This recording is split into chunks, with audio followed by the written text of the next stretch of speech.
Welcome to Two Chicks and a Horror Flick, a weekly horror movie review podcast. I'm Tawny Ray. And I'm Felicia Connor. Subscribe to get new episodes every Wednesday. We dive into trivia, drink a little whiskey, and of course, give our no BS opinions. Join our Discord server or message us on social media to talk all things scary. And if you like the show, consider supporting us on Patreon. You can find all these links on our website, twochicksandahorrorflick.com. Thanks for listening. Now let's get scared. Hello, everyone. Happy 2025. Yay. Whoa, whoa, whoa, whoa. Happy 2025. Happy New Year. We're excited to be coming at you with our first episode of 2025, which is the brand spanking new Nosferatu, the 2024 version. I did say brand spanking new, so you probably didn't think that was like the 1922 version, but you never know where your head's at. Before we get into all of that, Tawny, what are you drinking? Water. Wow. Yep. In my water bottle with our big sticker on it. What are you drinking? I love that. Water. Water with lemon in that Owala bottle that I'm obsessed with that my coworker got me. Nice. I've never gone back. I just have this thing with me all the time, like a baby with a bottle. I love it. Paige and Trevor did get me the biggest bottle of Maker's Mark I've ever seen in my life. So at some point I'll be breaking that out. Nice. To drink it, just not tonight because it's a weeknight, you know? Yeah. We got to work tomorrow. That's awesome. Yeah, Steve gets those big ones. It's like this. Yeah. That's so cool. Good. Yeah, I will sip on some bourbon, but I'm also trying not to do it too much during the work week. I don't know. Just as I grow older, just never know how things are going to react with my system. So it's better to be safe. Right. Totally. It's better to have a day to recover just in case things go awry. Exactly. We were drinking. I got him for Christmas. We love the Smoke Wagon. Yeah. And he usually gets the Smoke Wagon, like the moderately priced one from the grocery store. But for Christmas, got him I forget what it's called, the something reserve, the more higher end bottle. It's good stuff. Yeah. So good. What have you been doing? What have you been up to? What's going on? I only have a few updates, and they're all things that I've watched because I haven't really been doing much since we talked last. I did watch 2 movies just back to back right at the end of my time off before I started back up at work. And it's What's Inside, which is on Netflix. So fucking good. And then Woman of the Hour, which is, I was like really late to the train here. I think everybody else watched this before I did, but really good. I kind of watched both of those like when I was half paying attention. I was like doing laundry and stuff, but It's What's Inside like caught my attention about halfway through the movie, and I really started paying attention. And then as soon as it ended, I was like, Jade, come out here and watch this movie with me. So I watched it kind of back to back because I was like, I need to go back and rewatch it. And it was so good. And yeah, it was also a really good movie to rewatch, even though I kind of wasn't paying full attention for the first half. I've never seen this before. It's new. I think it just went on Netflix like in December. Okay. So yeah, still very new. And then Woman of the Hour, I want to go back and watch again more, with more focus. But both of those movies, I feel like easily in my top 10 of 2024. And I don't know why I keep doing this. I'm like just watching movies right at the end of the year that like usurp other movies in my top 10 list. But yeah, they were great. Shoot, I can't believe I didn't mention Woman of the Hour in like our year in review as one of the movies. I guess, well, it was really great acting. I really enjoyed it, but I guess not as much as the other one I put in the top 5. Oh, definitely not. That's right. Because I put that zone of interest. Yeah. No, it didn't come close to that, but it was really good. Yeah. And then the only other thing that I'll note is we did go see Baby Girl in theaters. Ooh. It was good. It was real good. Yeah. Oh, I'm so curious about that. Yeah. Yeah. As soon as we saw the the trailer when we were watching some other movie. Jay and I were like, that looks fucking good. We got to come back and watch that. And it was. It was just as good as what you think it's going to be. Yeah, I think so. Cool. It met my expectations, but it also was a little bit of a different movie than I thought it was going to be, but in a good way. Okay. All right. I'll have to wait till that's streaming because I don't know who I would. Yeah, go see it with. Yeah, I think Steve would be like, okay, I see horror with you, but I'm not. Now what is this? I'm not doing the sexy thriller. My oldest daughter might. She's really into like romance and sexy books and stuff.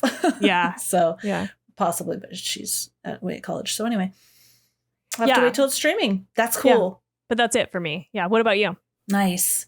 I haven't watched a lot, so we've been watching the Beast games as they come out. TT's really into Mr. Beast, and I'm not gonna lie, I get all emotional about it, like angry and like into it. So we've been watching those Beast games as they come out, and I feel like there's some. I already told you about the Squid Games, right? Yeah.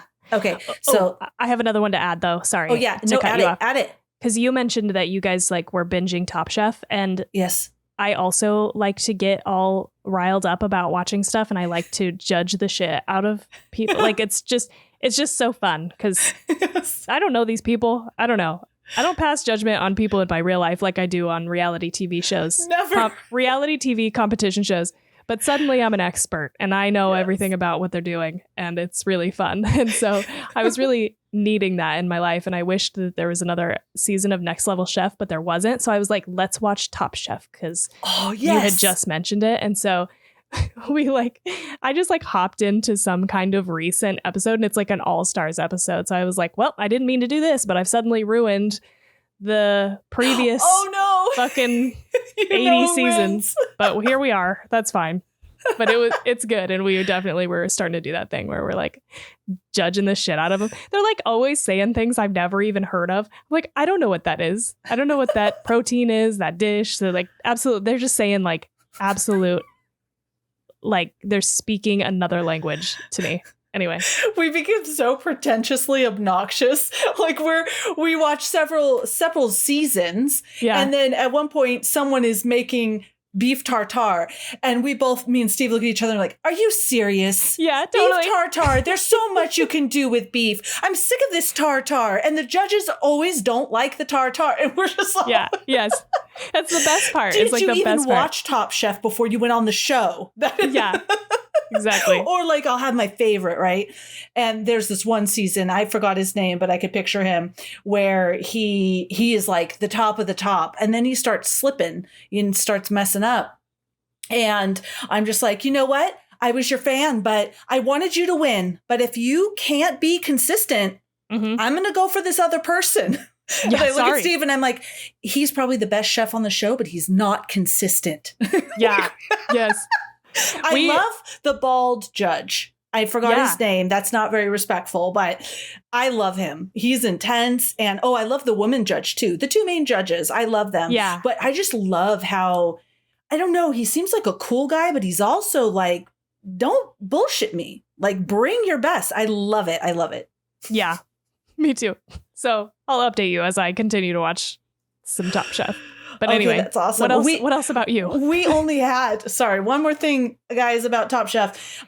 We've only had a certain amount of seasons. It wasn't like all of them. It was like 20 something through 23, something like that. So we looked everywhere to watch them all. But I just love, I don't know, we watched all the cooking shows, but this one, I just love the games, for lack of a better, like the competitions they put together. I just love how it's laid out. Yeah. It's just so much fun.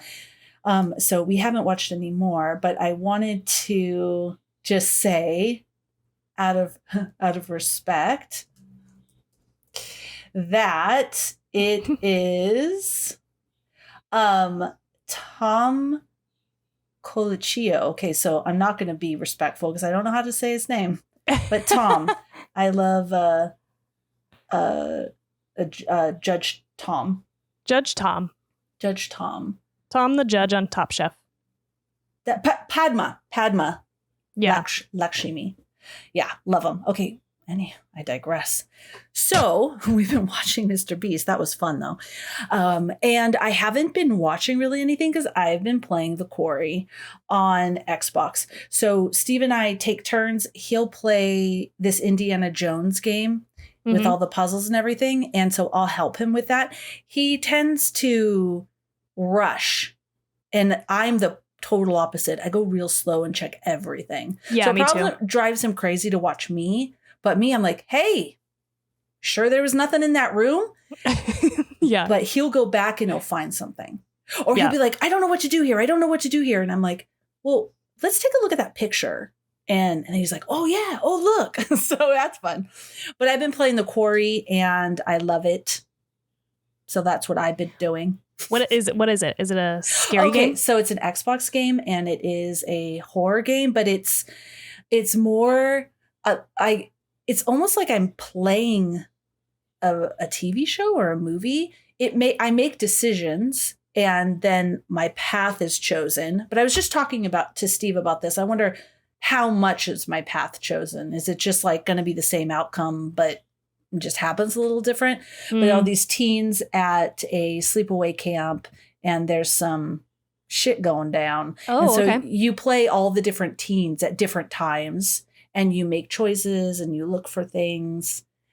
So that's been cool. I like those kinds of games. Fighting. Yeah. It's like you make a decision. Me too. Like it's like a storytelling game. Yeah. The Indiana Jones game that Steve plays, I do like the puzzles. I was playing Evil Within. Okay. So that's intense. And I'll go back to it, but it takes me an hour to get through one thing, and it is relentless. So I'm so emotionally drained after I get through a level. I don't even know if it's a level, just a portion that I got to take a break. But that's intense, and it's so gross and scary, and I love it. But it took me like forever just to get out of this hospital room with that butcher dude. Forever, over and over and over again. So yeah, that's what I've been doing. Okay. I did pick up my yoga teacher training course again and was just very gently going through the yoga and implementing that back into my life. That's it, friend, and working. Cool. Yeah, awesome. I got to go see the movie we're talking about today, Nosferatu, with my eldest daughter. She took me. She bought the tickets and she took me while she was visiting. It was very nice. Cool. I'm excited to hear what she thought about it too. Yeah. Yes. That's it. You want to talk about the movie? Let's do it. Okay, because I got some shit for you. Yay. All right. So, as I just said, we're talking about Nosferatu 2024. I'm looking over here because that's where my notes are. The director was Robert Eggers. Oh, Christine from work. I talk about her all the time now. She sent me an interview with him that I've been dying to listen to because she said he's such an interesting personality. And I haven't listened to it yet, though, but I'll link it and listen to it and share it in our Discord. Okay. But Robert Eggers, he made The Witch, The Lighthouse, The Northman. The writer of the screenplay was Robert Eggers. And obviously it's a remake of F.W. Murnau's 1922 silent film Nosferatu, which itself was inspired by Bram Stoker's 1897 novel Dracula. Cinematography was by Jaron Blaschke. Cast. Bill Skarsgård as Count Orlok. I love him. I love Bill. I love Bill. I want to see him in everything. I could not tell it was him. I had no idea. I had no idea it was him until I did the research. Yeah, I kept trying. I knew that it was him going into the movie. Well, I knew he was in the movie. And so I kept waiting for him to show up. And when he never showed up, I was like, he's got to be Orlok. But I tried to look at his face every time they showed his face and I just couldn't see him in there. Like, not me. What a great makeup job. Wow. Yeah. Incredible. Lily Rose Depp was Ellen Hutter. Nicholas Hoult was Thomas Hutter. Willem Dafoe was Professor Albin Eberhard von Franz. Aaron Taylor Johnson was Friedrich Harding. Emma Corrin was Anna Harding. Rolf Inson Ineson was Dr. Wilhelm Sievers, and Simon McBurney was Knock. The budget was $50 million. The box office was $63.6 million. Rotten Tomatoes gave it an 85%. IMDb gave it 7.7 out of 10, and Letterboxd gave it 3.9 out of 5. I also have some rewards at various different, like Hollywood Music Awards or this awards or San Diego Critics Awards. They won different things. So in all these different rewards, you can look at Wikipedia if you want to know exactly what. Best Original Film Score for a horror thriller movie, Best Cinematography, Best Production, Best Adapted Screenplay, Best Art Direction, Best Horror Film, a lot of cinematography and production design. Mm-hmm. Yep. And Best Ensemble Motion Picture. So a lot of different rewards there. Awards. Best Ensemble Motion Picture. Wow, it's very specific. Yeah, and I don't know that I would have considered this an ensemble. The Satellite Awards is one Best Ensemble. Oh, okay.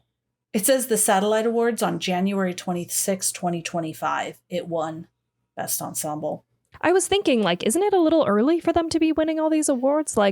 There does show a lot of pending. So they are up for Best Makeup, Best Actor, Best Supporting, all kinds of things. A lot of them are pending, but these ones say won. Interesting. They're green. They're either nominated or won. Yeah, Best Horror Picture. So yeah, I'm not sure. They have a lot of, it says won, and then the rest of them say nominated and pending. So I don't know if maybe they counted early or I don't know. Because they're all these reward shows, I'm not sure, Chicago, Astra, all different. You might know more, having studied film. I don't. Not a whole lot more. No. Okay. Yeah. No. Oh right. I know that it's pronounced Cannes or Cannes Film Festival. That's it. That's all I know. Not cans. No, it's not pretty con. I'm pretty certain that the S is silent. I believe you. I never know how to say that. At least everyone knows what you're talking about, no matter how you say it. That's true. Yeah. Summary. 1-sentence summary. A gothic tale of obsession between a haunted young woman and the terrifying vampire infatuated with her, causing untold horror in its wake. All right. Yep.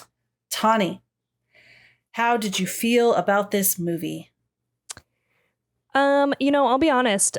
I feel overall kind of disappointed, or I felt soon, walking out of the theater, I felt kind of disappointed. I do feel the further I get away from it, the better I feel about it. It's been hard not to look up anything or do research myself because I want to like it more, Mm-hmm. But I just had I think overall, my biggest qualm with it is that I was expecting something different. I was expecting it to take a turn, or for them to introduce something new, or for it to get fucking wild in the, last and the final act or something. It felt kind of anticlimactic at the end for me. And I think, having a story that's so well known, that was kind of the thing for me, is we're moving along through the story. I've seen it a bunch of times and I'm ready for something different. And then we just didn't get there. So I'm excited to hear the research, because I think that could sway me. And I'm kind of maybe I need to see it again. But I don't know. That's how I'm feeling. Okay. That's fair. How did you feel? I really liked it. I have moments, I thought the end was a fucking masterpiece. Okay. People are talking a lot about these different scenes, which I also agree were very beautiful, very wonderful. But to me, I loved the look and feel. I thought it was gorgeous. Yeah, of course. Gorgeous movie. Yeah. I've never seen Nosferatu, the original. I've never read Dracula. I've seen movies. Dracula, I think with Gary Oldman or something. I don't know, like in the 80s, 90s when they came out. So I've seen it. I know who Dracula is, but I didn't know what to expect. I knew the story was about, a vampire and he liked a woman, but that's it. I didn't know anything else. So I was along for the ride of where the story was going and what was going to happen. But there was a moment, and I'd have to rewatch it to know exactly where that was, where there was a lull, where I had this feeling of, okay, let's get on to the next thing. Mm-hmm. And then the end, I just sat there with my jaw on the ground. I fucking loved him drinking her heart chest. I loved how he was so wrapped up in his lust and desire for her. I love how she offered herself to him. And then he was noticing it was morning and she turned his head and was like, no more. I love how he died. I loved the visual. I was just fucking staring at him being all burned up and him screaming. I loved it.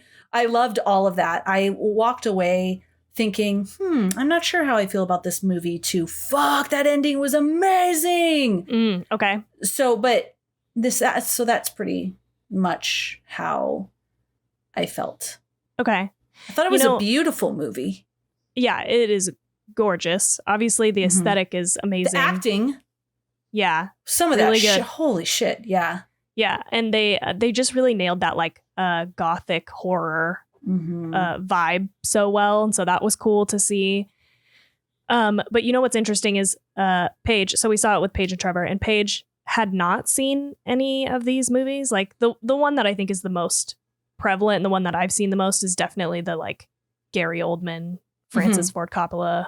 Yes, Bram that's Stoker's the one I've seen. Dracula, Bram Stoker's Dracula, yeah, but years ago, like I was a teenager or something. Yeah, I also watched it a long time ago, and then we rewatched it semi recently, so it was kind of fresh in my head, and I think that was kind of bad for this movie for me because I don't know that that's like a good movie, but I feel like I don't know that I would say that, but that movie has some really fucking great things in it. And I think it does some things really fucking well.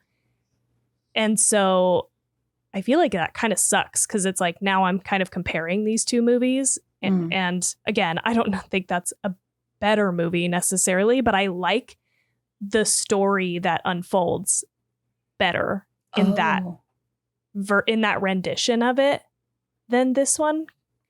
Just because this is a little more simple, and that's fine. This is like exactly what happens in the original. I did go back and kind of read through the plot of the 20s movie just because I was curious, but I'm not curious enough to actually sit down and watch it. I didn't realize that it's like an hour and a half. I've seen like scenes from it. I don't know if I've ever watched the entire thing all the way through, but I don't know that I can bring myself to do that. I think it's going to be too slow. I watched it. Did you? Okay. Yeah. Steve and I watched it. I can say, I was like, oh, it's only an hour and a half, a little less than a half. I can totally do this. At one point, I looked at Steve and I said, this movie is only a little over an hour. I feel like I've been watching it for 2 hours. Yeah. But we both agreed it was a good black and white movie. I haven't seen a ton of, not black and white, sorry, silent film. Yeah. I haven't seen a ton of silent films, but it was entertaining to see it. I thought it was a good film for being a silent film. Yeah. Okay. Comparing this to nothing. Right. No silent films. With no other comparison. I think it really helped that I just watched the movie. So I knew everything. You're right. There's some artistic choices that are different, right? Like the count does not bite your neck, things like that. But other than that, scene for scene, it's the same movie. Yeah, totally. It hits the same story beats through. And that was the thing. Trevor also felt the same way that I did, where we were like, we've seen this, we were expecting something different. And so it just, as it unfolded, you're like, it's kind of what you're expecting. And we wanted what we weren't expecting. Yeah. I guess. And I'm sure I have it in my notes somewhere but Eggers wanted to remake Nosferatu. I mean, mission accomplished, because it does feel like a super modern version of that same exact story. Yeah, he wanted to, I'm just seeing if I can glance quickly and find those notes. And while you're doing that, I'll just clarify. When I say Yeah. modern, clearly I mean made modern, not period, because it is a period movie, period piece. But I see this. I don't know if this is what I'm looking for, but in November 2016, Eggers expressed surprise that the Nosferatu remake was his second planned film, saying it feels ugly and blasphemous and egomaniacal and disgusting for a filmmaker in my place to do Nosferatu next. But I was really planning on waiting a while, but fate shook out. The note I was really looking for was, and I will just try to recap it, he wanted to remake Nosferatu, stay very true to it, but remake it what he's known for is accuracy, historical accuracy. So what's different in there is from his research of vampires and like from true folklore and Transylvania folklore.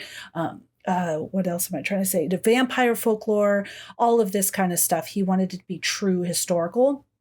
And there were different, that's why he went the direction he did with different things with Count Orlok, because it wasn't, he said it was the hardest thing for him was to forget everything that he had seen and learned about vampires throughout his life. Yeah. So that in that part, that's pretty cool. And I think there's something else too, and I can find it about the language that he was speaking, Count Orlok. And so there's a lot of historical accuracy with the route he went. That makes sense, because that is his whole thing. His whole thing. That is what he's becoming known for, right? So, something just because you mentioned it. Bill Skarsgård trained with an opera coach to lower his voice an octave to make the voice of Count Orlok as deep as possible. His voice was the aspect of the part he worked hardest at, spending 6 weeks before shooting, not doing much else than just record himself. And on set, he would keep doing these exercises. It sounded like it kind of sounded like Mongolian throat singing. He said it was insane what he went through to change his voice. I fucking bet. I kind of assumed that they just did like post work on his voice. And I'm sure they did to some degree. But damn, I didn't realize that he like actually trained to speak so much lower. Yeah, he trained. There's a lot about that and what he did to train his voice. Wow. It's incredible. I did like that. I feel like his voice was pretty intimidating. I just wish I had those subtitles, I feel like I did pretty good. I got most of what he said, but every once in a while I was like, what? What did you say? Christine was telling me, and I think it's in that podcast episode, that because she specifically told me not to listen to it before I saw the movie. Okay. But she was saying that a lot of people didn't really like the way he sounded or like his breathing. But the point was that he was walking undead. Yeah. So what Eggers saw is like, or in Skarsgård, is the pain in every movement. Your body is a corpse and now it's moving around. The pain, how hard it is to breathe. Like really, I respect that. The amount of thought that goes into what does it mean? How would it feel to be a dead walking around live corpse. So I thought that was pretty cool. I'm probably butchering that description because it came from Christine to me and I've not heard the episode, but you get the point. Yeah. I did. Okay, that kind of leads me to something that is similar and one of my problems. I like just really wanted a sexy Orlok, but we never got that. And I was sad about it because I thought what was going to happen, because this is what happens in the like 90s version, is he, crosses the sea. And then once he lands, he's able to feed on people and like become youthful again. And so Gary Oldman is like suddenly now young, and I wouldn't say he's hot in the movie, but I love Gary Oldman. There's this whole like seduction piece, and he is like sort of like calling out to her. I think he's like having an orgy or something. I don't remember, but like he's like calling out to her, and so she's like seeing it. I don't remember the details of that, but that's just where I thought we were going, and we just never got that. We got disgusting Orlok all the way through, which I get, and that's definitely one way to do this, but because it makes it more gross and scary and probably more realistic, like you're saying, like you're just an animated undead very old corpse, which is gross, but I just wanted it because I feel like that's something that vampire things don't do well. I think it's so hard to nail the like seduction angle while staying scary. And I think the one thing that's done this the best, in my opinion, is that Interview with a Vampire show. Yeah. Oh, the I show. feel like, yeah, I feel like they've nailed that in the first season. This like, I don't know, it's like scary and what's the word? Like they can be scary and volatile, but they can also be like, it's this like seduction of, you know, bringing you into the fold and making you a vampire and all of that. Like, I just feel like they did that so well. And I just want to see that done well again. And I just didn't, it wasn't here, but that's okay. That wasn't what this movie was. I just wanted it. I know we've talked about it before, but I thought it was really well done in Interview with a Vampire, the movie. Yeah. I really like that. But I want to say I agree with you. I kept thinking he was going to get younger and sexy. Or give me that sexy vampire. Slightly attractive as he was drinking blood. But it just didn't happen. Even in the ending scene, I still held hope. When he crawled on top of her and I went, nope, look at that back. We're not getting that. Oh, yeah, that was disgusting. His head with all the crater. I was like, shit, I guess that's not happening. No, I'm amazed that you held on hope that long. I definitely by then was like, it's not happening. I was really hoping. Yeah. Really hoping. This last scene, come on, she's naked, she's beautiful and naked. She's like, let's do this. And I'm like, maybe his skin is cleared up a little bit. Right, something. Yeah. No. Which makes sense. You're right. If he's dead. Yeah. Yeah. Oh my gosh. Some scenes that I really liked. I loved. I actually want to go back, and I was bummed I couldn't rewind because for a moment I looked away. Like I think I got startled and looked away when he was killing the children. I just thought that was such a neat shot. And I looked back when he had just had the girl and he tossed her. I'm like, oh shit, I wish I would have I wish I could rewind that scene so that I could see it. Because it was just so cool. The way it was shadowed and the little kids and they went there. Yeah. I was surprised. I was surprised that they went there by that point for sure. I loved that family. I loved that husband. I loved that whole family. And I have to tell you, for the majority of the movie, I am going to curse. I fucking hated Ellen. Hated her. I liked her in the beginning. That's the friend? That is the love interest of Orlok. No, the main girl. Oh. Lily Rose Depp. Oh. I thought she was a great actress. Amazing actress. Sorry, I didn't hate her performance or anything. Yeah. I was like, whoa, this is cool. And then I was so enraged with, she's just such a fucking brat. Like, I still have anger. My eldest did too. Because when she was with that family and so much bad shit was happening. And there were times where she was just like, kind of like in their face. Like when she yelled at that husband, she goes, you know, how could you turn me away? She just seemed like like she was only concerned about herself and not that, because I loved the family so much. I'm hoping I'm making sense. I loved that family so much. They opened their home to her, and her attachment to this vampire. He was feeding off the family, and she was knew that she needed to, like, that ultimately was going to be sacrifice herself. I know she didn't want to, and so the other people were going to try to kill him and everything like that. But then when the husband was like, you need to leave, I was like, fuck yeah, I would have been, you're out. Tawny, I'm sorry. I love you. You and Jade have got to go because of my family. It was so much. And then she was like, how could you do that to me? And I was like, I fucking hate this character right now. Like, I literally hate her. And the only thing that can redeem her is if she sacrifices herself. For the love of God, sacrifice yourself. And she did. And it was beautiful. And she did it in a beautiful way. I also loved the dad and how he died with his children. We just, like, I'm not happy they died, but that whole scene I thought was really powerful. I'll stop there. Okay.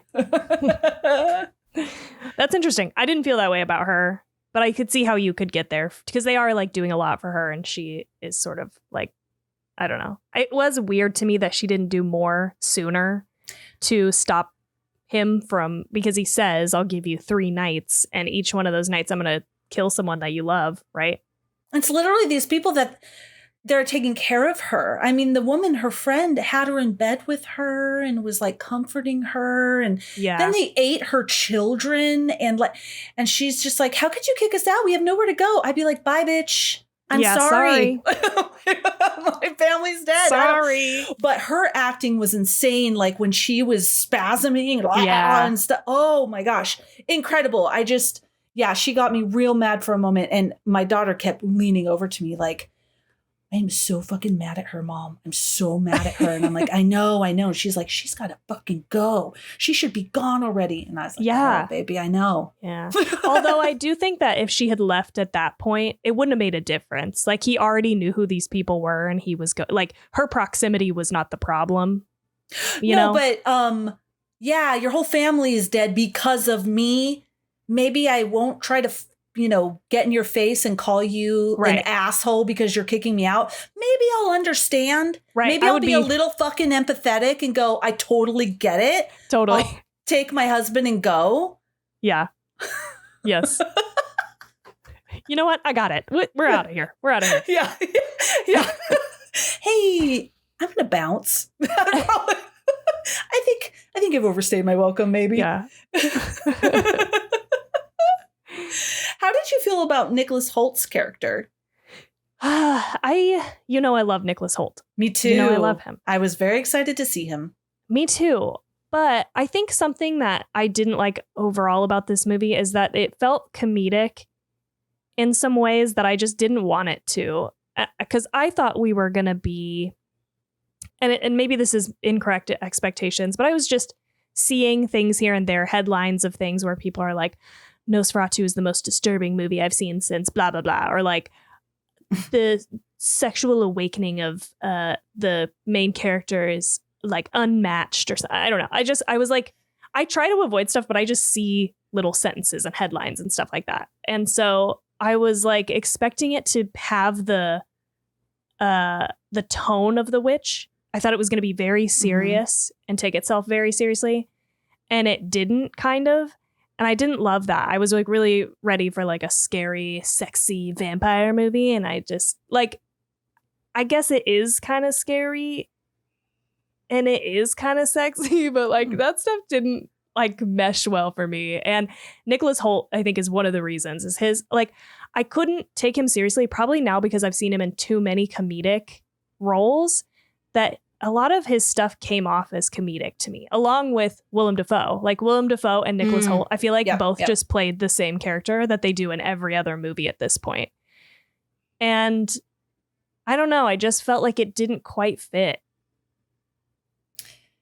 How'd you feel? I feel you on that. And my eldest did as well.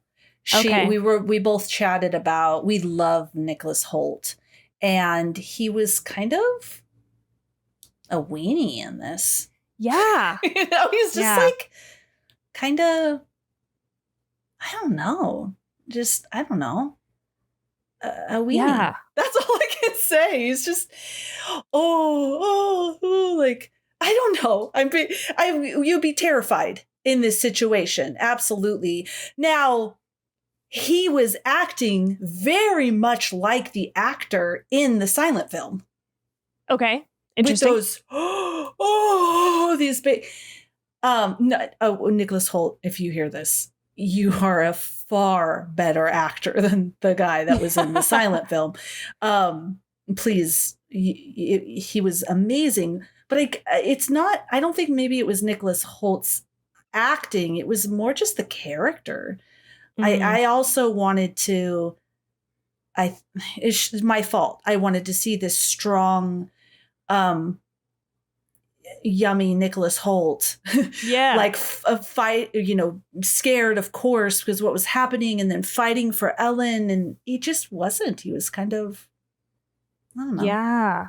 And I also could have been okay with that because of like this movie definitely feels like it's, about feminine power kind of like, and I like that, but I don't know. Just something about it wasn't right. I think it could have been okay again if he wasn't like comedic, but there's like moments when he's like, in the very beginning, she's recounting her dream and he says, "Don't repeat that to anybody ever again," or something. Like, yeah. I don't remember the exact words, but we all laughed about that for so long. And it was like such a funny line delivery.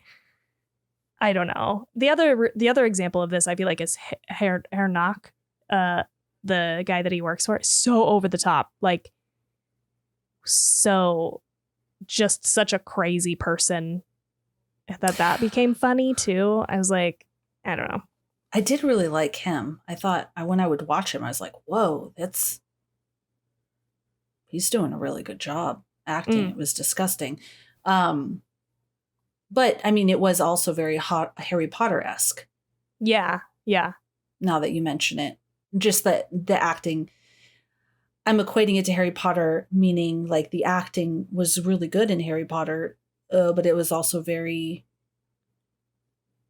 it's not subtle, fantastical. Yeah. Yes. It's not subtle acting by any means. Yeah. And which is very close to the original movie too. Yeah. Okay. Good to know. I will say that I think one of the best sequences, probably my favorite scene in the whole thing, was what's his name? Nicholas Holt's character, Thomas. It's Thomas's first night when he finally gets to Count Orlok's castle, wherever that is. I feel like I really liked the way they depicted him being sort of like hypnotized and transfixed. It was so weird how, Orlok was like over one shoulder and then over another one. And he suddenly was like by the fire and he had been drained and he just like woke up. And I also like that because he has like tears in his eyes. This is one of those moments where he's like overreacting. That's what made me think of it, because his eyes are so wide and he's like tearing up. I did like that part of his performance, and I felt like all of this scene was really well done. I really liked it. I was like, this is what it would be like. And he's a very formidable character because he can just like play these people like little puppets, and that's scary. Yeah. Yeah, you're right. That was fantastic. And I take back what Nicholas Hoult, well, I don't take it back because I did say he did an amazing job. And maybe it's just me projecting that I wanted something different about him, like a knight in shining armor type character, but that's not what this character is. Yeah. It's not in the original either. And so, and there are, not all men are knight in shining armors. So, I mean, he was traveling an intense trip just to be able to secure the money and the promotion that would be, to help his family be better off. And so, I mean, that's admirable. Yeah, and he definitely cared a lot about her. Mm-hmm. Yeah, and he was doing the best that he could to do anything to protect her. And so I liked that. But sorry, I swear to God, there's things I liked about this movie. I'll get to them. But this is another thing that I really kind of struggled with in the movie is, again, I'm okay with him not being able to be the knight in shining armor because it gives her the opportunity to do that. And I thought it would have been really cool if she defeated Orlok through very quiet, sort of feminine means, which he did, rather than the men going to like just kill him. Mm-hmm. I And agree. I liked that, but I felt like that was kind of undercut by this, like, oh, she is supernatural in some kind of way. It seemed to be like that was the explanation for her being able to be the one to kill him. And I don't know, that left me feeling like I wish almost it was like a random girl who didn't have some kind of supernatural. That was like one of the only, I feel like, changes. And again, I haven't seen the 20s version in full and maybe ever, but I don't think that's the case in the 20s. She does have this, I'm not quite sure because they don't talk. Right. But she does have this thing where she does go into have this connection and has these visions and stuff. Yeah, that's interesting. I didn't pick up that she was supernatural, that she definitely was more open to, because she was able to connect with the count, almost like psychic. But I guess I don't see psychics as supernatural per se, of having that ability to be more open. That could just be my thinking of that. Everybody has that capability, but some people are just more sensitive to it than others. But you're right, though. She had to have something to be able to connect with him, right? Because they kept saying that she woke him from his grave. Yeah. By the way, I'm sorry, I just want to say this before I forget. That reminded me of the Blackcoat's daughter, how she was young and alone. And so she was even willing to connect with the darkest of the dark in order not to be alone.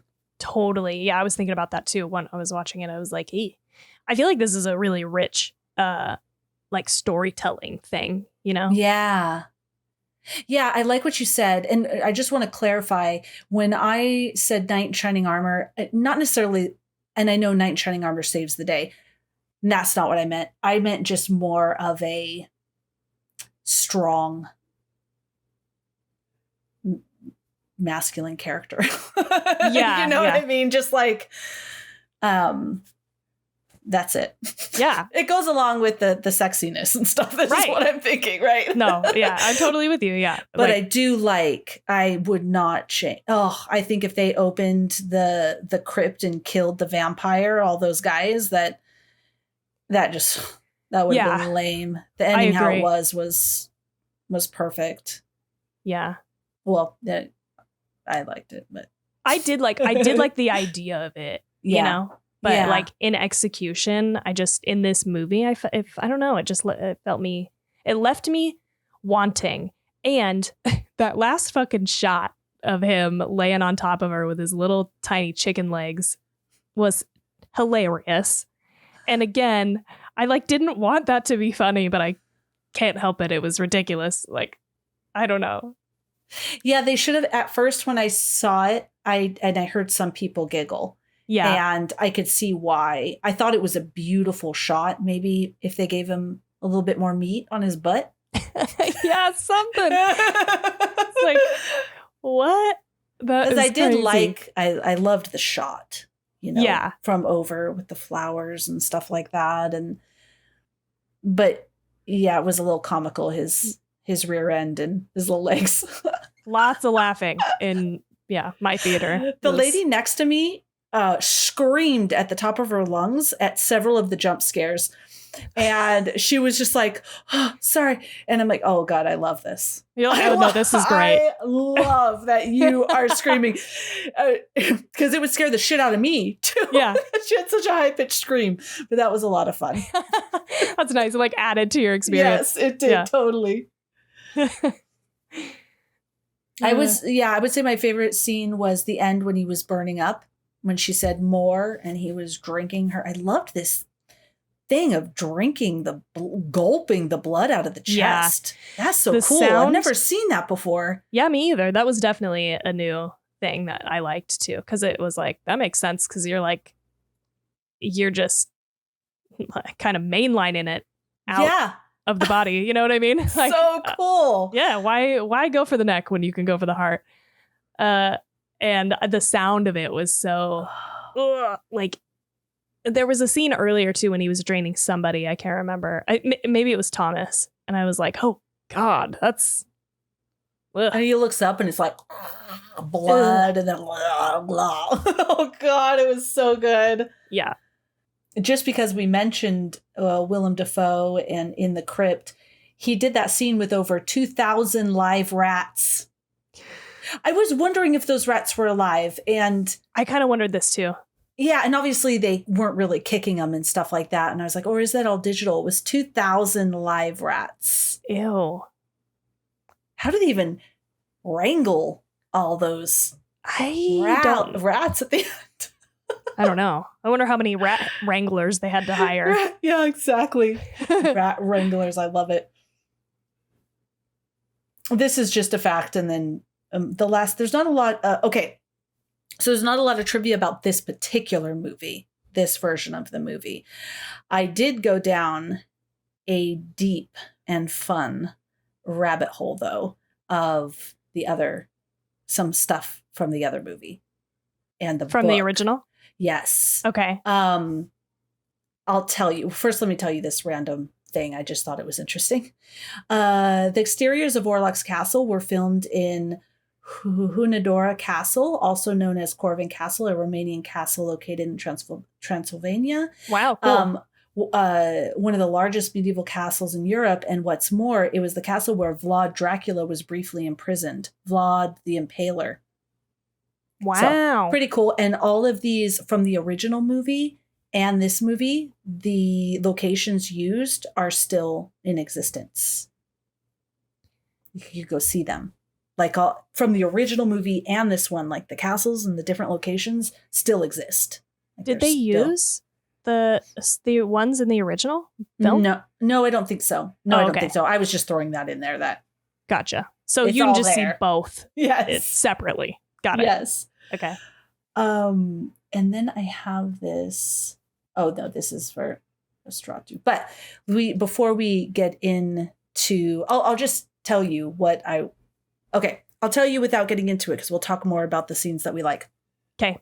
I was sitting there for a moment and I thought, does this have anti-Semitic undertones?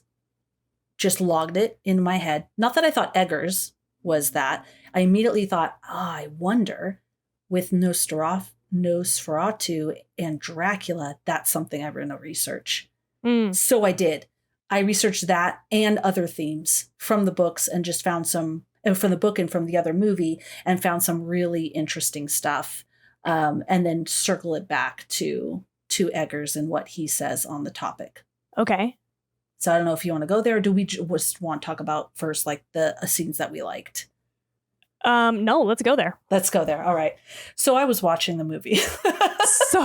Yes. And I leaned over to my eldest and I said, I wonder if there's a little anti-Semitism here. And she went, Mom, because I always do that because it irritates her. Like I was like, oh, do you know that this actor is Jewish? And she's like, oh, I'm always talking about Judaism, especially because it irritates her. It doesn't irritate her, but she goes, Mom. And I'm that's like, a mom move. I just want you to be proud. You know, I want you to be proud. But this particular, because I'm interested in that stuff, in all of these different things, all of these different themes. So are you. We talk about all the different themes that are underlying in movies.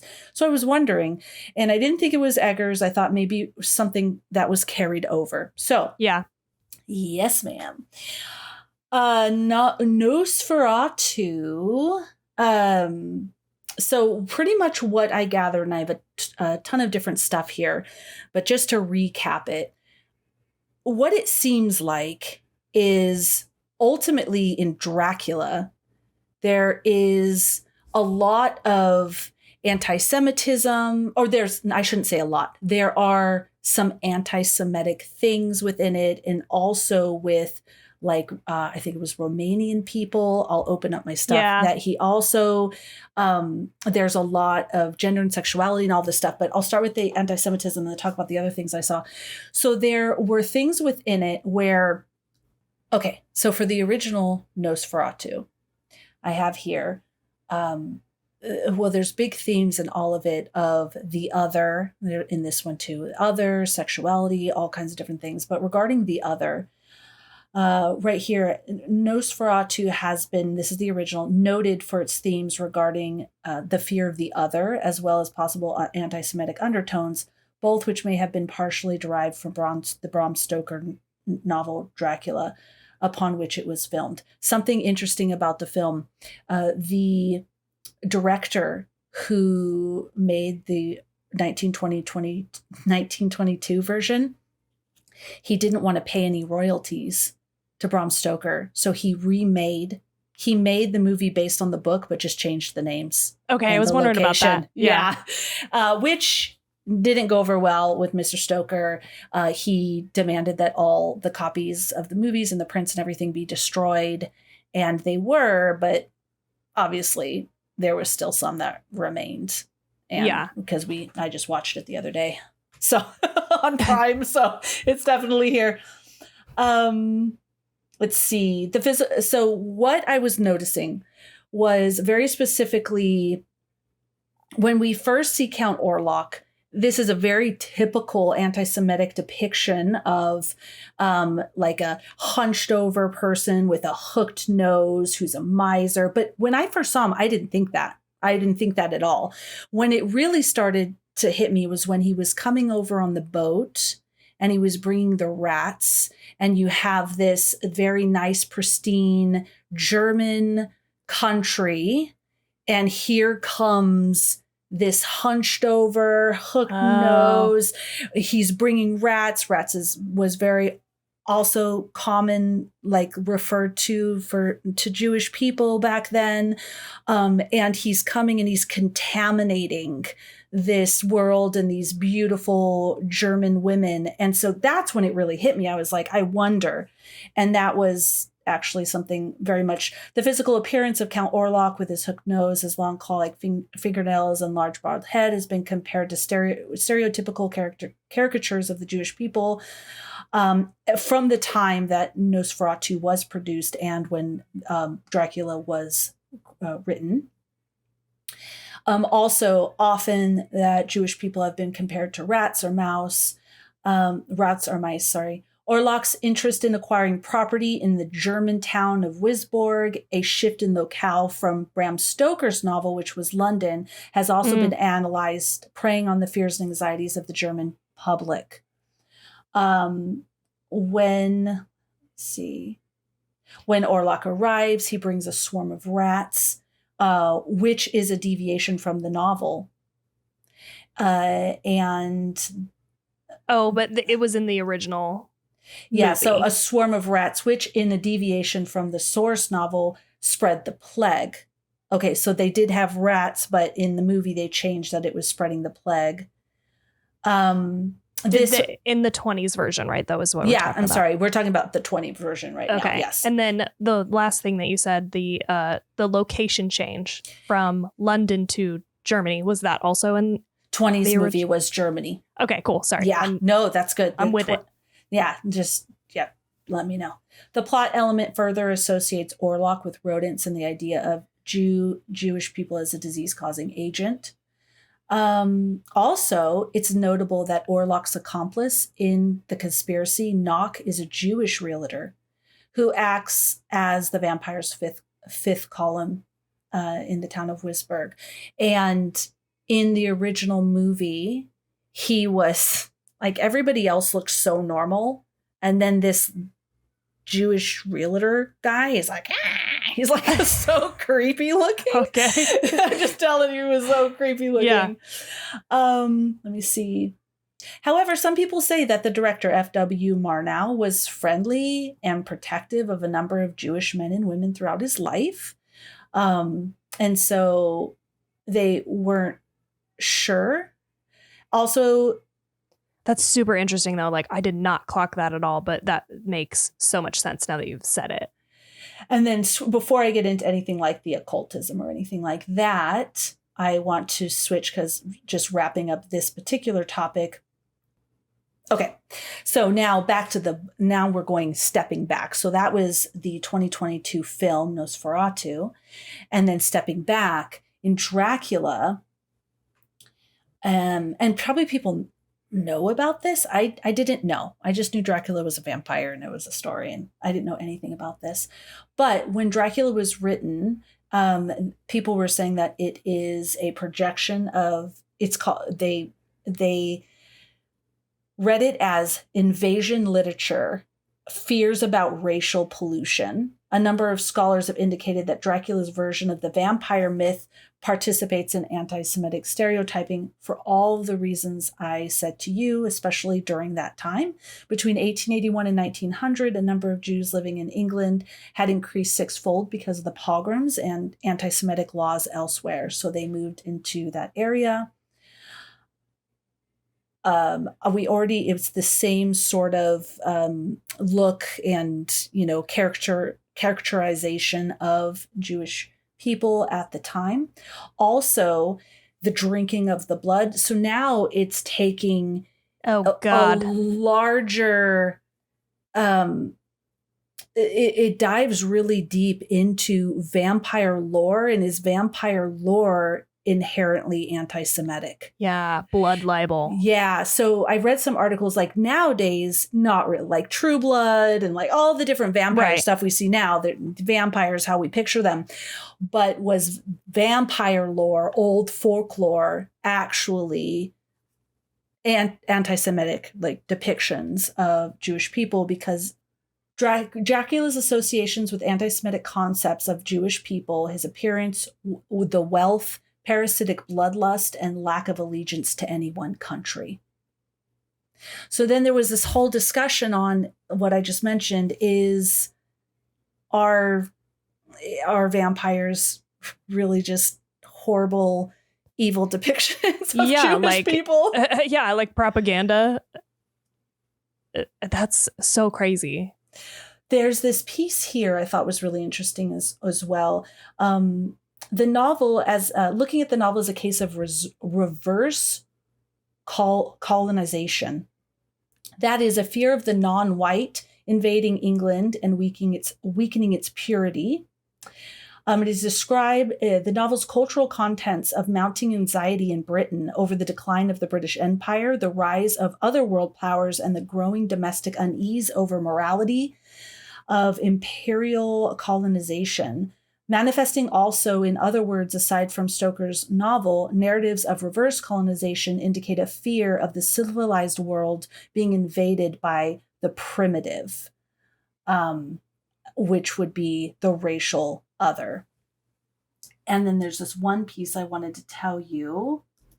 This is actually in Jewish people at that time being equated with bringing disease, which is crazy because actually I had learned in one of my classes that they were also, that they were accused of bringing on the plague because fewer Jewish people died during the plague.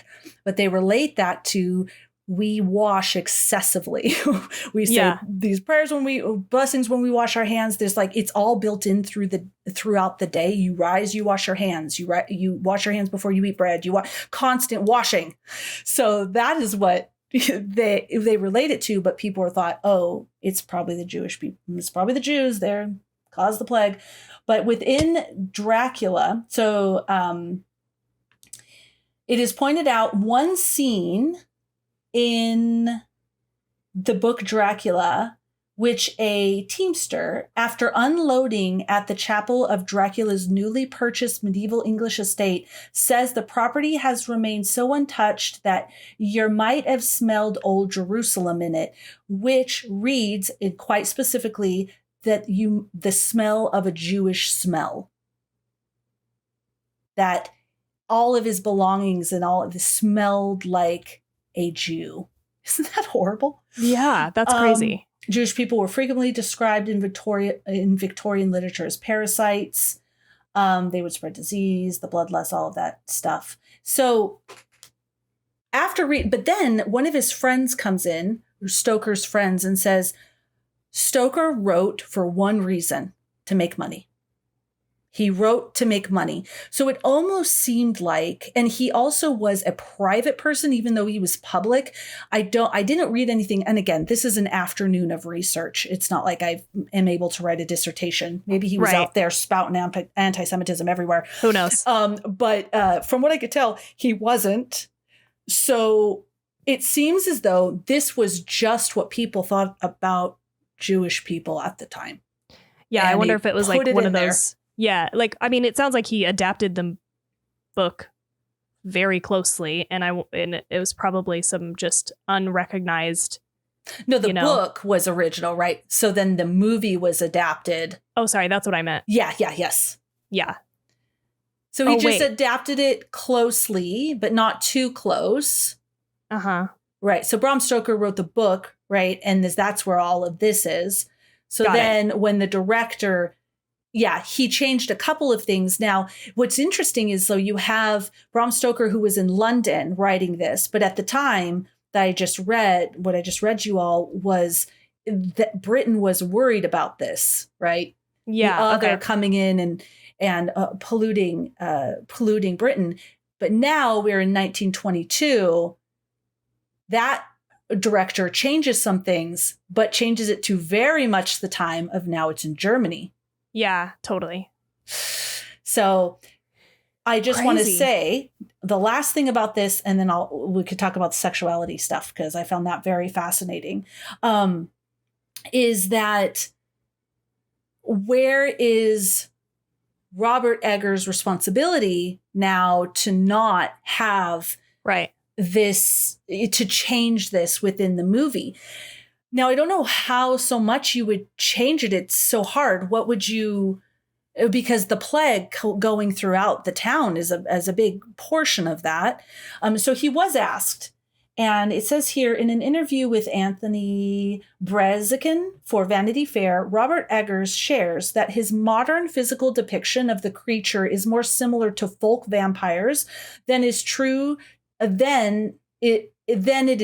to Murnau's film or Stoker's description, appearing less human, less connected to notions of anti-Semitism, and more undead. So he tried to take that and see, it's really conflicting, because, I mean, you could have still made him not have those depictions or those characterizations and made him a beast. And on the flip side, I fucking loved this Count Orlok. Yeah. I thought he was, I don't know, I thought he was so cool. And again, when I saw him, right in the beginning, I didn't think, oh, what the hell? It was once the movie was going and all this other stuff was in play that I started to think that.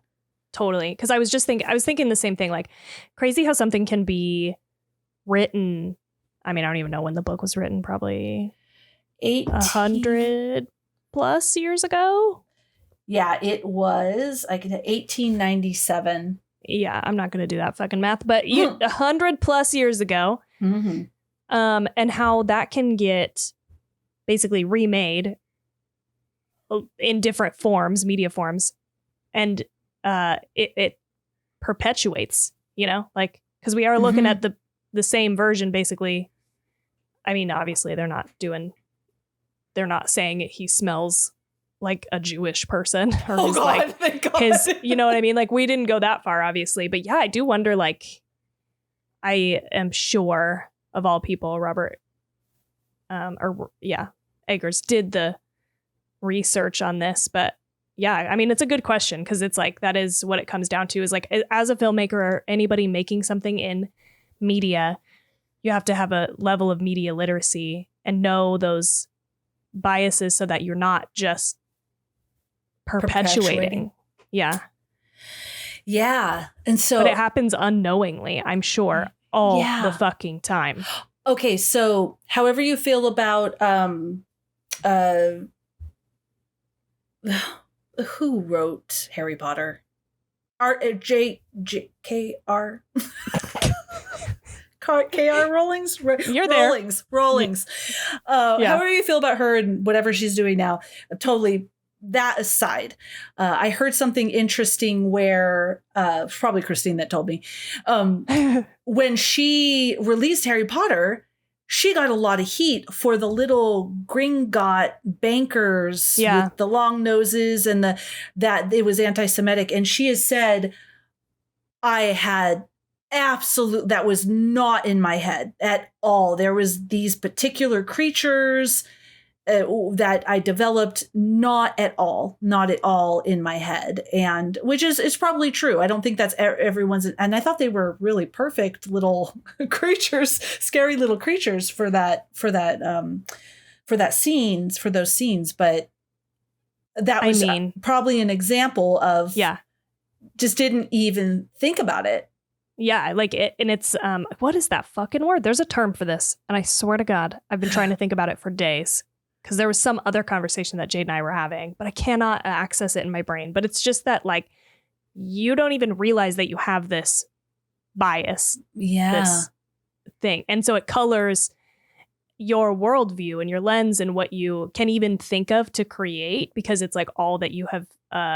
You know, and we're all subject to this. Yeah, I'm speaking of it like I'm outside of it, but I'm not, obviously. But, you know, so that is like, you know, we had media literacy classes in college that was like, I had some very eye-opening moments in that class where I was like, holy shit, I can see that I have not even seen this my whole life, you know, like just because it's so pervasive in our day-to-day lives. I bet that's totally what that is, because that's exactly what we're talking about. You know, people with hooked noses who are like hoarding wealth, same corrupting. Yeah. Same caricature. Yes. Stereotype. Whoa, whoa, whoa, whoa. Can we do words? I don't know. This is the second movie we've watched in the past couple of months that made me want to go to graduate school. And I actually looked up, there is a school that offers a master's degree in anti-Semitism and advocacy, but there's also another one that is, I don't know about that one. It's the Holocaust and Genocidal Studies. I think I asked for information, because this is so fascinating to me, because even if Eggers was doing historical research and was historically accurate, is it that, you know what I mean? Like, I don't know. I just find it really fascinating. And when I'm studying with the rabbi, often he's teaching us about how these ideas, these not tropes, but these stereotypes, you just had the word, I didn't need to forget it. These stereotypes are so ingrained and pervasive that people just think this. I mean, you could think, oh, women are bad drivers, or like there's so many different things, right? That some worse than others. I'm not saying that. Okay. So I just want to make sure no one's like, what are you talking about? That is just so pervasive. And I find it very curious. Yeah. Very interesting. I did also want to say the sexuality in it. Okay, I'll stop for a second. Is there anything? Okay. Why? Okay, well, because I have a thing that I want to say, but it's actually not my thing to say. It's what Angelo said in our Discord server. I really just felt like he had hit the nail on the head. You read this too, his message in our Spoiler City. I haven't yet. I was going to after, but I didn't get a chance yet. I haven't read it, so let's do it. I'm excited. Well, I'm gonna read it to you. Oh my gosh, I can't wait. So thanks for this, Angela. This was I really, when I read this, I was like 100%. This is how I feel.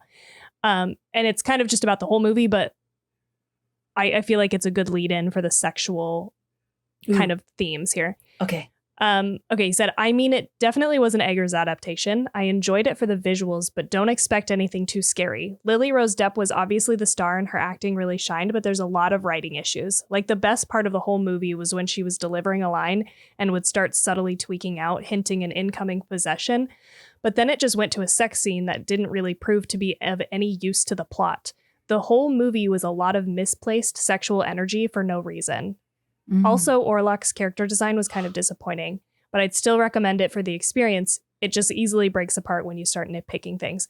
So I really felt like this is just so well said. The whole movie was a lot of misplaced sexual energy for no reason. I agree completely. Because there is a lot of like sexual things, but it never manages to like actually culminate in much other than that one scene where she's sort of egging him on. And so then her and Thomas have sex, and she's like kind of doing it, I guess, to like show Count Orlok. Like, let him watch us. Let him watch us. Right. Yeah. But I don't know. I just was like. Yeah. And then he went and killed your friend's kids. Right. Fuck. Way to go. Yeah. Way to go. That was a bad call, dude. Like, I did like the lust between them at the end. Him lusting after her and that kiss, even though gross. But yeah. right.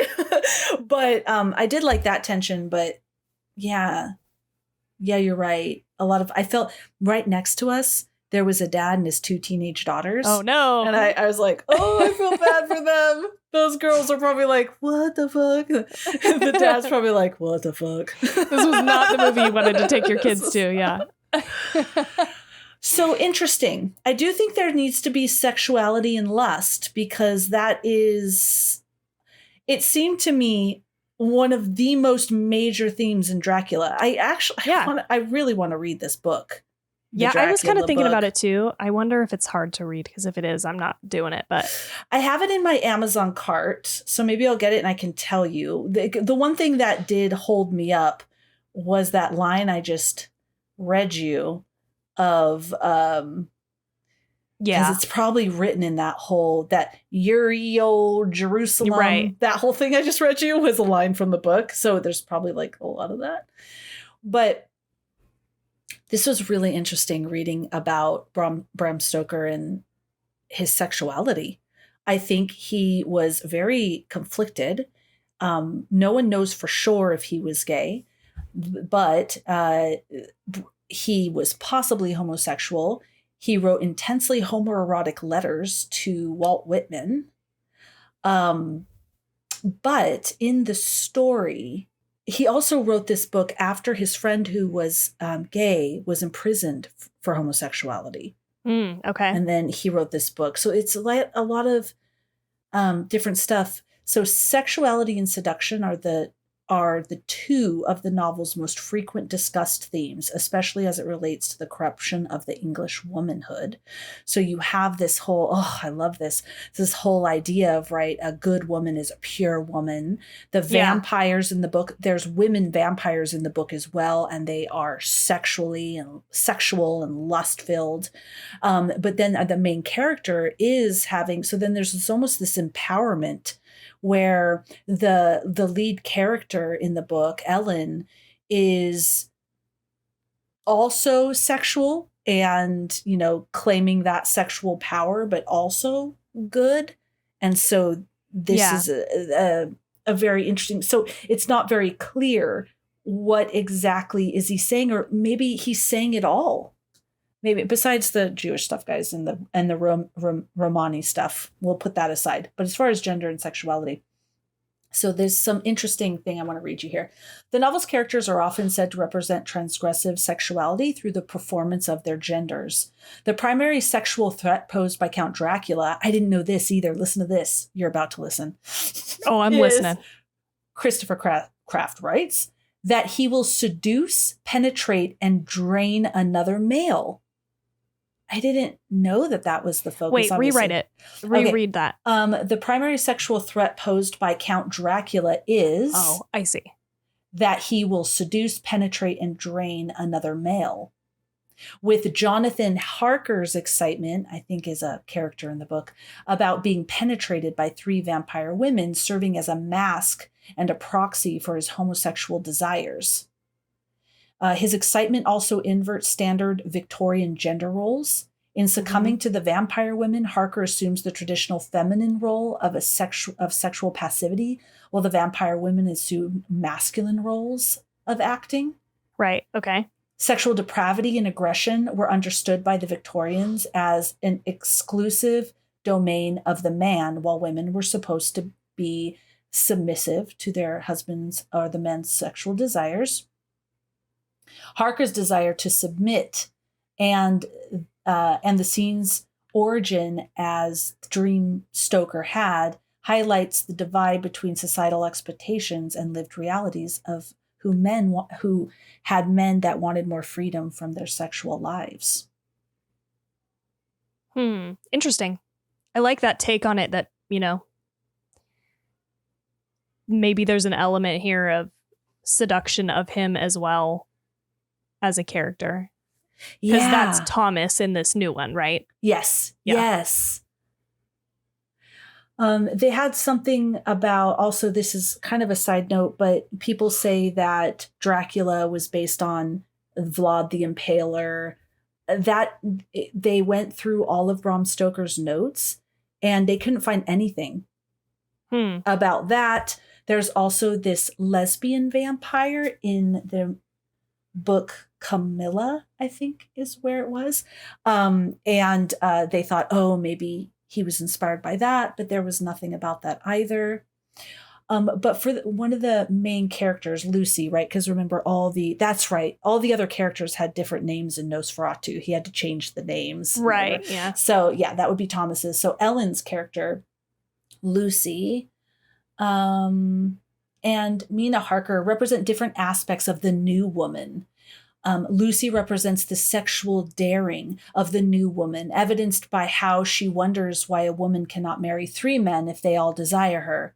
Mina, meanwhile, represents the new woman's intellectual ambitions. I think this might be her friend, that wife, citing her occupation as a schoolmaster. Or no, maybe opposite. What were you going to say? I don't know. Never mind. Just keep going. I'm not sure who these people are. They're in the book, though. Okay. They're the 2 main women in the book. Citing her occupation as a schoolmaster, her keen mind, and her knowledge of shorthand. Oh, maybe that's Ellen, right? Because wasn't she a school teacher? No, I think this is a different character that didn't get pulled over into this adaptation. I don't know if it's in the 20s, but she does show up in the 90s version, and she is the best friend of the main woman, who is Mina. Okay, Mina's the main woman. So Mina, okay. Yeah, Mina is Ellen. Same character. But yeah, her friend in that version of the movie, I think Lucy gets turned into a vampire. Like, she gets seduced by Dracula also and she gets turned into a vampire. And it's a whole thing. There's a whole thing with her, but I have to rewatch this movie. You should. I feel like it's a great time to do it. Yeah. This last thing I'll say is the new woman phenomenon. Of the novel's 5 vampires, 4 of them are women, and all are aggressive, wildly erotic, and driven only by their thirst for blood. Mina Harker, meanwhile, serves as the antithesis of the other female characters and plays a singularly important role in Dracula's defeat. On the other hand, Judith Wasserman argues, hey Judith, she argues that the fight to defeat Dracula is really a battle for control over women's bodies. Yeah. This other person points out that Lucy's sexual awakening and her reversal of gender-based sexual roles is what Abraham Van Helsing considers a threat. Yeah. Dude. Yeah, this part was one of the things I really liked, because I know you're talking about the thing, but I'm going to bring it back to the one that we just watched. Again, it's most recent in my head. I haven't seen the 20s. I don't think that this is in the 90s version, but I really loved the whole corset bit as a symbol of oppression of women, and also that, you know, it's like keeping them contained rather than hearing them out, believing them, or helping them. And that is true in the context of the movie as it's happening, but also like just as a symbol of that. And also keeping in check and being afraid of a woman's sexuality. Mm-hmm. This part was obviously fucking chef's kiss. Loved it. I love it. Sorry, I feel like I cut you off. Did I? No, that was perfect. No, that was it. Okay, that was it. Yeah, they keep telling him, like, you have to tie that corset tighter. It's like, so ridiculous, you know? Well, I mean, looking at it through our now eyes, we're like, what the fuck are you talking about? And they're like drugging her and tying her down. And I did like that, you know, when we bring Von Franz in, he's like, no, you fucking untie her and stop drugging her. Like, what are you doing?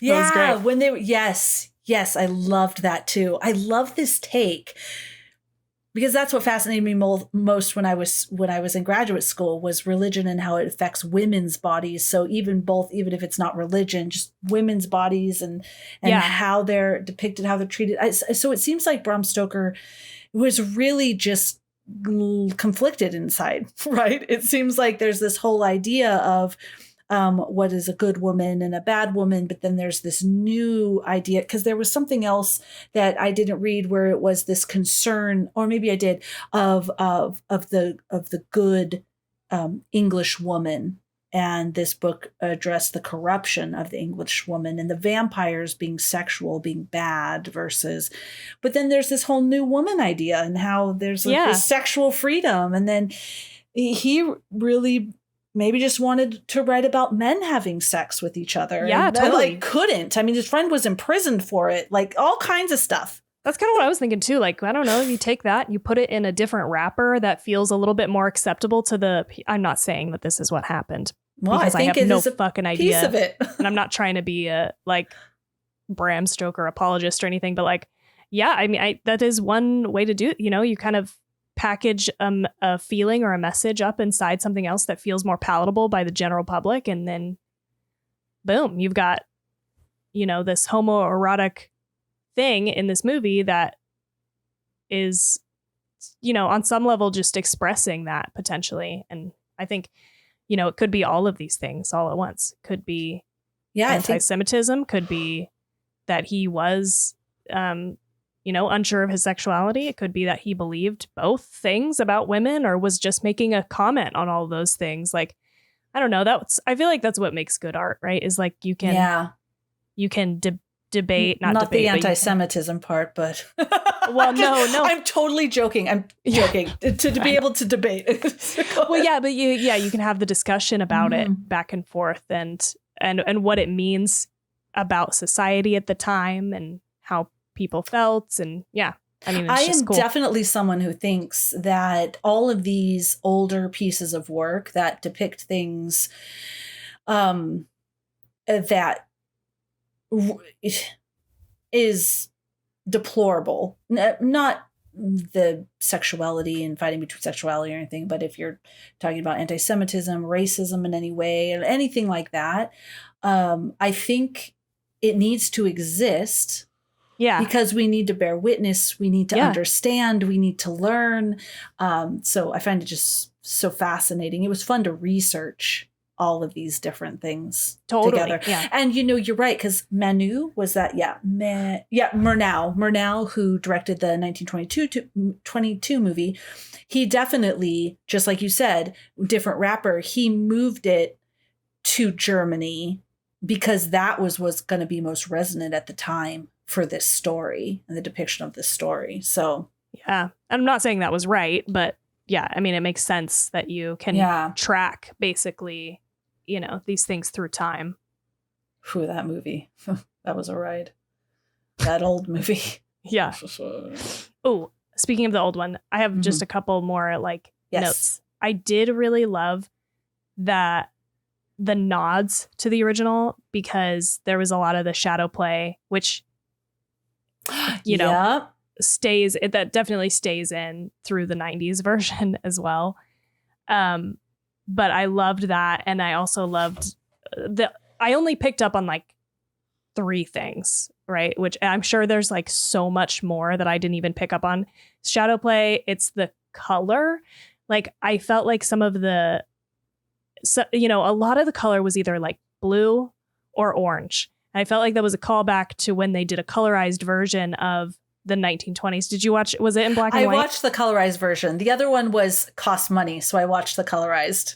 Okay. Soon as you said that, nope, it was orange and blue. Yeah. It was totally. Some of the people even looked blue in some of the shots. And yeah, because they had to paint the whole frame. Like they just literally painted each frame a color. That was what they could do when they used to do that. So I really liked that he kind of brought that into this version. I was like, I feel like I'm looking at a painted, like color, quote unquote, colorized version of this movie. And the lighting felt really, really cool and evoked that 1920s version.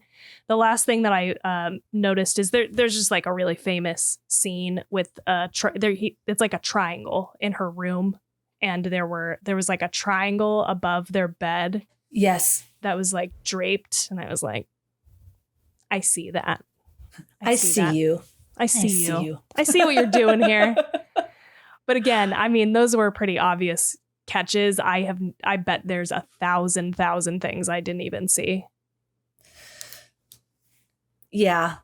I came across an image that was like, it compared all three movies and they looked so fucking similar. And I was like, whoa, that's crazy. So I'll see if I can dig that up. Yeah. Because I'm thinking back, because I watched it right the next day. And it scene for scene. For scene. Obviously, this one was way better acted. They're probably great actors for the silent film era. I'm just saying, like, the acting was in that one when Ellen was, in a trance. The lady just walked around like this, like from Thriller, like a zombie from Thriller, like a zombie. Where obviously this Ellen was phenomenal. But when she was going to have a trance, that all of it lined right up. Okay. He drank the blood out of her neck, though, not out of her chest. I really like that. Chest. Yeah. Chest sucking. I really liked that, too. I really like that. I don't know. Bill Skarsgård did good, because me and my daughter were talking and I go, he's so gross, but there's something kind of sexy about him. We just wish he became more visually appealing, but there was something. There was something deep in there. There was something. I don't know if I quite got that, but maybe I have to rewatch it. Maybe because he was so strong and determined and powerful. I don't know. Yeah, it's not like we were like, "Woo, he's hot." Woo. But there was something about him. We just wish that we could have enjoyed it visually. Me too. Me too. So gross. Oh that my gosh. Fucking his back. Ugh.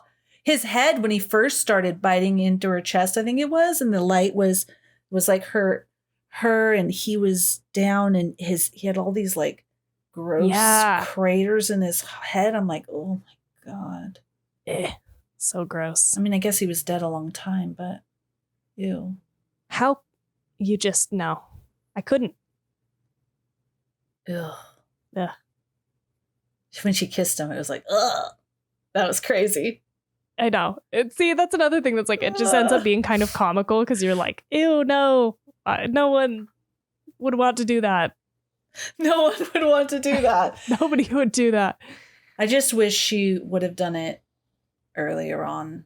I just thought a part of me wanted not after they were burned and stuff, but I was hoping that when the people died, when he died, they would become alive again. I don't know. I was just hoping.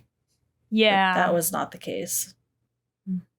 It's a bummer of an ending. I mean, on the other hand, it's like, what, you have her survive and then they skip off into the sunset. Like, that's a little too asshole. That's a little too sanguine. Is that? No, that's not the right word. Sanguine is blood. What am I? It's a little too saccharine. Saccharine is the word. Saccharine, yes. I mean, yes, it was sanguine, but yeah, for me, she had to sacrifice herself and die because that whole family died. Yeah, she really waited, huh? I was like, and through that, I ended up liking her. Mm-hmm. I have pages and pages and pages of all this sexuality and anti-Semitism and all of that. So I hope I narrowed it down enough and made it. I hope I made it understandable, organized my thoughts. Yeah. Okay, cool. So. Cool. Yeah, you nicely wrapped that up in like a Cool. shorter, not a dissertation, but just the cliff notes, you know? Yeah. And I talked about, I just want to make clear that the Romani people as well, because that was definitely a group that was not presented well. Yeah. And that also, I feel like, was another one that kind of came through here in this one. I was like, eh, yeah. you know? Because I said that right, that came from a superstition that those people used to drink the blood of young. Yeah. That's unfortunate. Oh, can I tell you this? This is just interesting. It's so curious how with casting, when you hear the original people that were going to be in it, you're there's definitely some kind of universe that's things are happening the way they're supposed to happen. Okay. So, and these aren't bad people. I just think who was in it was way better. Anya Taylor-Joy was supposed to play Ellen first. And she didn't. Harry Styles was supposed to be Thomas. I don't hate Harry, though. I wouldn't mind seeing him either. But yeah. Daniel Day-Lewis was going to play Count Orlok. Again. And wait. No, is that who? I don't. Is that who did it in the 90s? No, Gary Oldman. Sorry. Oh yeah, Gary Oldman. Yeah. I mix them up sometimes. Yeah. And then Willem Dafoe was also supposed to play Count Orlok in the beginning. They were kind of going back and forth. But then Lily Rose Depp replaced Anya Taylor-Joy. You know I love Anya Taylor-Joy. But I truly feel Lily Rose Depp nailed it. And yeah, she did a great job. Even her look, like everything. I feel like it was perfect for this. Yeah. And then Nicholas Hoult, of course, played Thomas. And I was just seeing if there's anything else. No, that's it. So those main actors, and I thought that was so cool. Oh yeah, and then Bill came on the scene, and there was something about him. Okay, right here. So it was announced that Bill, Mr. Skarsgård, would star as the role of Count Orlok. However, before he was offered that role, he was offered for the role of Thomas Hutter. They saw him for that role instead. He was going to do that role, but then he did Count Orlok. Interesting. Okay. I don't think I would have liked him as Thomas, but I would be curious to know other top picks for Thomas, because something about Nicholas Hoult in this role, I just didn't like it. And I love him, but... Do you think Harry Styles would have been good in that? Because from here it says that it was, of course, Nicholas Hoult, Harry Styles, and Bill Skarsgård. And let me just see if there was anybody. No. Maybe. I think maybe. I really didn't. We had a conversation about this. I didn't hate Harry Styles as much as the general public did in Don't Worry, Darling. But it's because, like, he wasn't the one doing the heavy lifting. Like, he did just what he needed to do. And I feel like that's kind of this role, too, to be honest. I mean, like, that is kind of what they were going for, is this guy isn't the strong knight in shining armor guy. He's not going to, like, he's just like he's just kind of there by circumstance, you know, and he's like doing the best that he can. He's not a bad guy. He's just not the person to finish Count Orlok. Like, you can't kill him. And so I honestly, like, maybe Harry Styles would have been okay in that role for me. Yeah. Yeah, I agree. I know that you and I didn't hate him in that, and everybody else did. I definitely didn't. I thought he did great. I don't know what people are talking about. Yeah. I think that is all I have. Okay, that's all I had to. That's all she had, folks. Do you want to rate this movie? Yeah, let's do it. All right then. Tani, what do you rate this movie? I'm going to go in at a 3.5. Whoa! Is that way lower than you thought it was going to be? No, I guess that tracks with how you were talking about it. Yeah, I just, like, I feel like it's one of those movies that I should like more. And it was beautiful. I don't know, I was just a little disappointed. I was expecting to be scared. I was expecting it to be scary. I meant sexy. I was expecting it to be scary and or sexy, and I got none of that. I think overall the experience for that reason wasn't great. I think, artistically, it's fucking beautiful. He did an amazing job of adapting that 1920s version into a modern version. Just cinematography, lighting, all of that. Great. But just for some reason, I don't love it in my heart, Yeah, no, that's fair. I don't know. That's totally fair. Yeah, I feel sorry for that, but that's what I feel. What do you think? What are you thinking? Okay, so I was thinking a 4.89. Yeah, I knew that this was going to be a movie that you were going to like more than me. I knew it. Yeah. Even despite everything I said, I thought it was gorgeous. It was beautifully acted. I loved researching all the stuff. But the movie before I even looked at anything, I was thinking about it and thinking, oh, you know what? I think I would go about a 4.89. And then I wanted to just confirm. So I was looking at Oddity was a 4.89. And there was one more last year, I believe, that I had. No, it wasn't last year. It was 2023, where I had, at some point, I had another one because I just looked at it. So there's Oddity and something else. And I was like, oh, yeah, that tracks. The Exorcist? The Exorcist. Thank you. Yeah.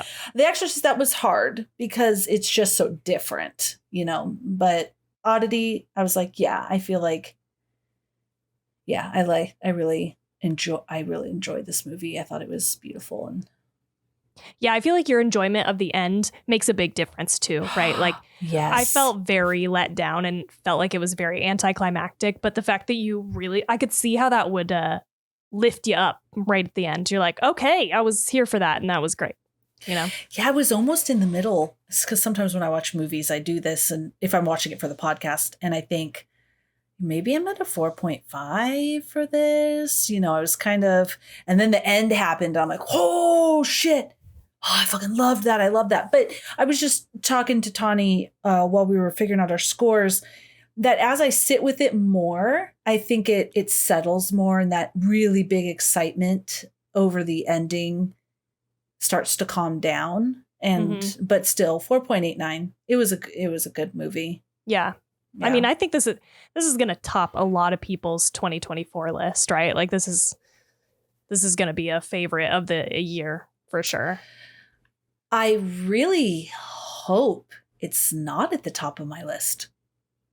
Like, I hope 2025 brings some amazing movies to where this one, even though I loved it so much, isn't the top. I totally hear that. And I agree. I just think it'll be, because it was released in 2024, I count it as a 2024 movie. Oh, duh. I could already look at my 20. So I was doing what we did in the year in review. I was thinking our year in review, what I've watched in 2025. Is this going to be the top?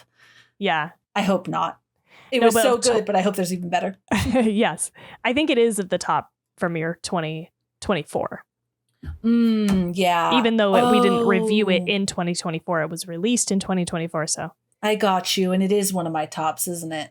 I think so. Yeah. Yeah. All right. That tracks. Yeah. All right.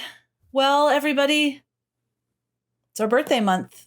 We'll see. It is.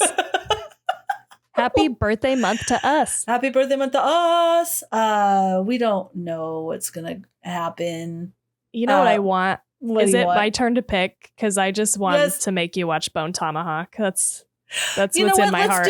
Let's do it. We don't have, I think we just have these 2 episodes, or we're going to have just 2.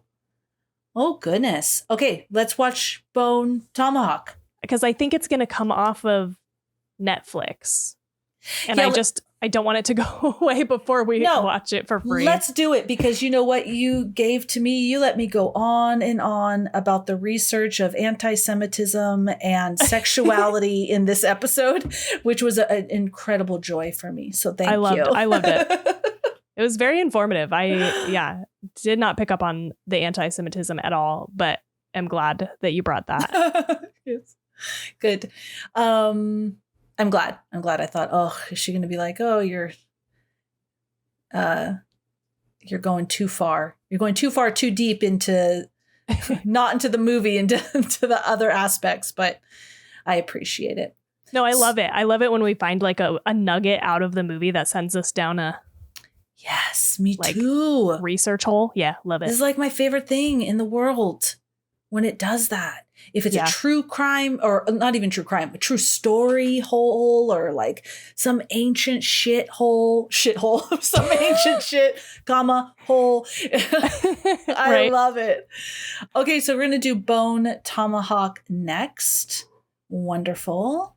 So, everybody, if you've seen Nosferatu 2024 or 1922, or have read Bram Stoker Dracula, and you have some favorite scenes, quotes, theories, information that you want to share, we are here for it. You could share it all on social media and then just hashtag 2 Chicks in a Horror Flick. And while you're there, give us a follow. You can also post it on our graphics. You can join our Discord community and tell us there. All kinds of stuff. We want to hear from you. And what else, Tani? You can support the show by giving us a like, review, and subscribe on whatever podcatcher you're listening to us on. I do wonder, I'm going to just insert one more thing. There is a novel written by Joe Hill called Nosferatu. Have you seen the cover of it? It's like a license plate, and it's like NOS4A2. I don't know. I have no idea what it's about, but it makes me wonder what fucking version of this that is. Oh goodness. Is it a movie or is it a show? Did I mix them up? No, this looks like a novel. It's a novel. Okay. Is a horror novel about a woman trying to save her son from a vicious supernatural killer. Interesting. I wonder why. Okay, Different. Anyway. Yeah, that is interesting. We could do a whole month on Nosferatu and all the different stemming from all kinds of stuff. You should definitely watch the 90s version. I'd be really curious to know your thoughts about it. I'll watch it before we record next, if I can find it. Okay. Because I have seen it. I knew immediately I picture Gary Oldman, but that's all I remember. So yeah. Okay, anyway, back to our regular spiel. That's it. So we hope you have such a good night. No nightmares.